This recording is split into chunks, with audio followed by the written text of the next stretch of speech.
Assalamualaikum warahmatullahi wabarakatuh. Perkenalkan, nama saya Aulia Zahara, NPM 1921030548. Saya di sini akan mempresentasikan tentang konsep perikatan dalam Islam. Yang pertama itu pengertian perikatan Islam. Dalam literatur ilmu hukum terdapat berbagai istilah yang sering dipakai berbagai rujukan. Di samping istilah hukum perikatan untuk menggambarkan ketentuan hukum yang mengatur transaksi dalam masyarakat, ada yang menggunakan istilah. Masing-masing istilah tersebut memiliki titik tekan yang berbeda satu dengan lainnya. Istilah hukum perikatan dipakai dalam buku ini dimaksud sebagai pedoman pengertian dari hukum perikatan Islam, hukum perdata barat yang dikajikan berdasarkan ketentuan hukum Islam.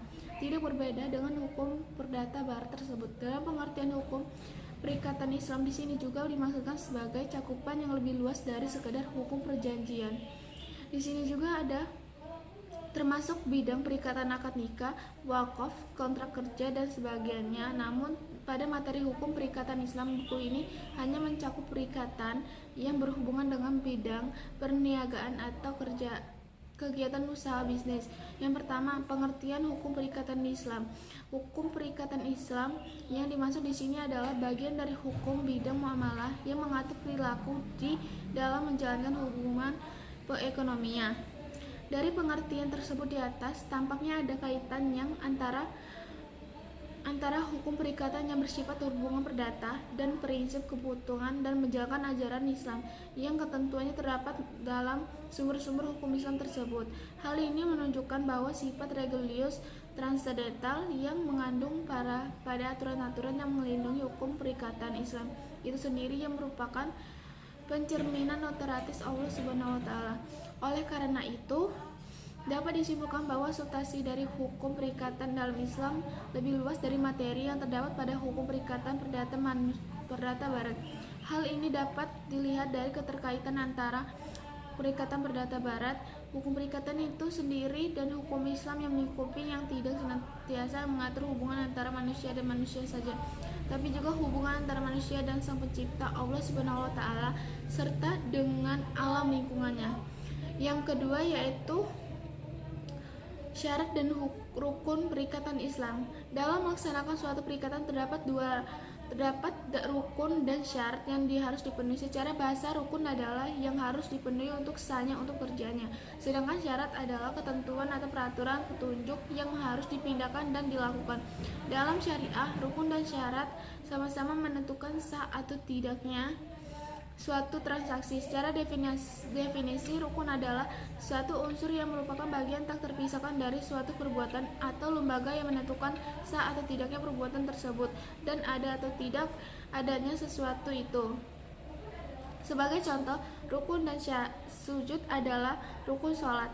Ia merupakan bagian dari sholat itu sendiri. Jika tidak ada rukun dan sujud dalam sholat, maka sholat itu batal, tidak sah. Syarat salah satunya adalah wudhu.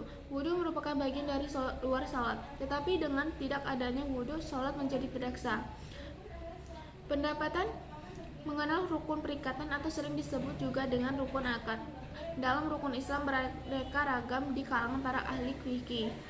Alasan adalah Al-Qidain dan Mulul Al-Kubarkan bukan merupakan bagian dari Tahlul Al-Qidain, perbuatan hukum akad. Kedua hal itu berbeda di luar perbuatan akad. Perbedaan lainnya pendapat dari kalangan mazhab Syafi'i. Adilah karena adil itu lebih dekat karena takwa, dan bertakwalah kepada Allah, sesungguhnya Allah Maha mengetahui apa yang kamu ketahui. Asas kerelaan, asas kejujuran dan kebenaran atau as-sidik. Yang keempat, asas-asas hukum perikatan Islam. Asas berasal dari bahasa Arab, alasannya berarti dasar, basis, dan fondasi. Secara terminologi, asas adalah dasar dan sesuatu yang menjadi tumpuan berpikir dan pendapat. Istilah lain yang memiliki arti sama dengan kata asas adalah prinsip, yaitu dasar atau kebenaran yang menjadi pokok dasar berpikir, bertindak, dan sebagainya. Dalam kaitan hukum perikatan Islam, Fathul Jamil menemukan 6 asas, yaitu asas kebebasan, asas persamaan dan kesetaraan, dan asas keadilan, asas kerelaan, asas kejujuran dan asas kebenaran, serta asas tertulis. Namun ada asas utama yang mendasari setiap perbuatan manusia, termasuk perbuatan muamalah, yaitu asas ilahi dan asas tauhid. Ada juga yang bagian kelima, hak dan kewajiban para pihak. Hak dan kewajiban adalah dua sisi yang saling bertimbal balik dalam suatu transaksi. Hak salah satu pihak merupakan kewajiban bagi pihak lain. Begitupun sebaliknya, kewajiban salah satu pihak menjadi hak bagi Islam. Dalam hukum Islam, hak adalah kepentingan yang ada perorangan atau masyarakat atau pada keduanya yang diakui oleh syara. Berhadapan dengan hak seseorang terdapat kewajiban orang lain untuk menghormatinya. Namun demikian, secara umum pengertian hak adalah suatu yang kita terima, sedangkan kewajiban adalah suatu yang harus kita tunaikan dan laksanakan.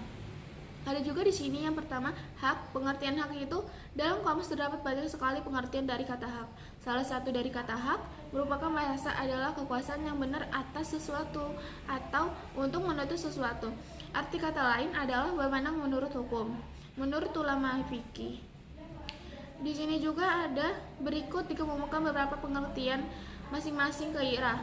Khairah al-majlis yang berasal dari dengan khairah al-majlis, yaitu hak pilih dua belah pihak dengan berakat untuk membatalkan akad selama kedua masih berada badan, yang artinya suatu transaksi baru dianggap sah apabila kedua belah pihak yang melaksanakan akad telah berpisah badan atau salah seorang di antara mereka telah melakukan pilihan untuk menjual atau membeli. Sedangkan yang kedua yaitu khiyar al-tayyim. Yang dimaksud dengan khiyar al-tayyim yaitu hak dan pilih bagi pembeli dalam menentukan barang yang berbeda kualitas yang dalam jual beli. Yang ketiga, khiyar asyar. Yang dimaksud dengan khiyar asyar yaitu hak pilih yang ditetapkan bagi salah satu pihak yang berakad atau keduanya atau bagi orang lain untuk meneruskan bagi membatalkan jual beli selama masih dalam tenggangan waktu yang ditentukan. Yang ketiga, khiyar al-aib. Yang dimasukkan dengan khiyar al-aib adalah hak untuk membatalkan atau melangsungkan jual beli bagi kedua belah pihak yang berakad. Yang terakhir, 5, khiyar al-rashyad, yaitu hak pilih bagi pembeli untuk menyatakan berlaku atau batal jual yang dilakukan terhadap suatu objek yang belum ia lihat ketika akad berlangsung. Yang terakhir penjelasannya ini penyelesaian dalam akad perdagangan. Di sini penyelesaian harga. Adapun penyelesaian mengenai harga, misalnya mengenai perbedaan pendapatan dalam hal apabila di antara keduanya tidak ada kerjasama beberapa hal yang disepakati dengan jalan pembentukan keputusan melalui pembuktian dari masing-masing pihak. Apabila bukti huyut baik berupa dokumen, kitab maupun saksi-saksi tidak dapat dikemunculkan, maka dalam hal itu membeli boleh membentukkan pilihan antara pembatal akad dan mengambil sisi yang udah dengan pembayarannya.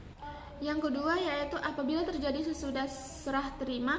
Apabila kerusakan barang terjadi sesudah serah terima, maka kerusakan tersebut menjadi tanggung jawab si pembeli dan ia tanggung jawab membayar semua jika tidak ada alternatif dari penjual adanya hak khiyar, dan jika ada alternatif pilihan tersebut maka si pembeli menggantikan harga barang atau menggantikannya dengan yang serupa.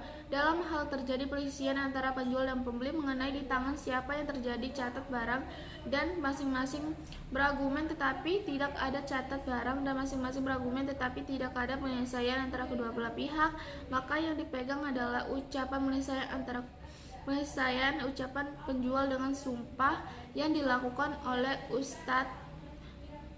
Dalam hal ini ada pula yang mengatakan bahwa yang dipegang adalah ucapan si pembeli jika si pembeli dengan sumpahnya dan ia berhak mengembalikannya kepada penjual. Jadi penemu pembuktiannya terserah putusannya arbiter atau hakim.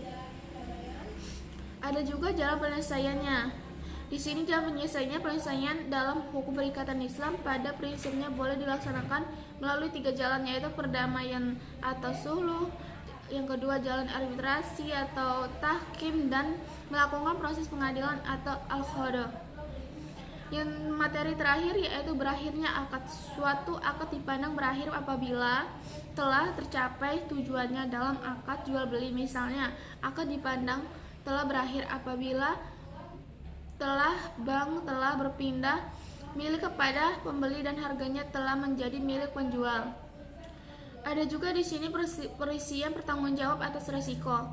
Mengenai pertanggungjawab atas resiko apabila terjadi kerusakan atau kemusnahan barang, para ahli berpendapat bahwa hal ini dapat dilihat dari sudut kapan terjadinya kerusakan. Apabila terjadi sebelum serah terima, apabila kerusakan barang terjadi sebelum serah terima, maka penyelesaian sebagai berikut. Pertama, jika barang rusak atau semua dan sebagian sebelum tidak diserahkan akibat perbuatannya si pembeli, maka jual beli tidak menjadi flash atau batal. Akad berlangsungan seperti sedia kala dan si pembeli berkewajiban membayar seluruh bayarannya.